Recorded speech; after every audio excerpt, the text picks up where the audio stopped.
The sprawling collection of buildings outside the city limits of Vegas looked more like a compound for a large cult than a business.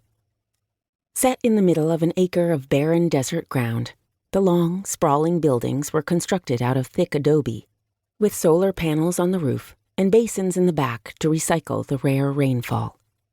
The large windows were tinted and double-paned to keep out the scorching heat, and the floors were recycled bamboo. The obvious attempt to be environmentally sensitive wasn't usually associated with a pawn shop, or even a motor garage, but there wasn't anything usual about moneymakers, or the owner. Kaden Vaughn had left Madison, Wisconsin when he was 18. He'd traveled to Hollywood with no plans in mind beyond enjoying the warm weather and beautiful women. Within a few weeks, he'd managed to land a gig as a stunt driver for an ongoing series. It wasn't supposed to be a career, but somehow he'd found himself taking offers from big-budget movies.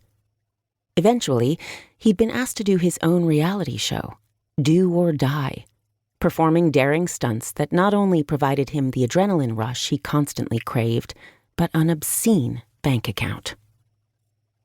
5 years ago, however, he'd left Hollywood to build his own business. A combination of a pawn shop in one of the long buildings that was managed by his best friend, Dom Lucier, and a separate structure for his shop, where he created custom-built motorcycles for those who could afford his services, as well as a space that housed his collection of rare and antique motorcycles. To save time and the bother of driving back and forth to work, Kaden had an open loft built above the shop, where he lived. He didn't have any interest in fancy houses or a splashy display of his wealth. A comfortable bed, a large kitchen where he could cook his meals, and a gorgeous view of the nearby Vegas skyline was all he needed. Currently, he was rummaging through his built-in closet, grabbing jeans and the few heavy sweaters he had folded on the top shelf. He turned to toss them into the open suitcase he'd placed on his king-size bed.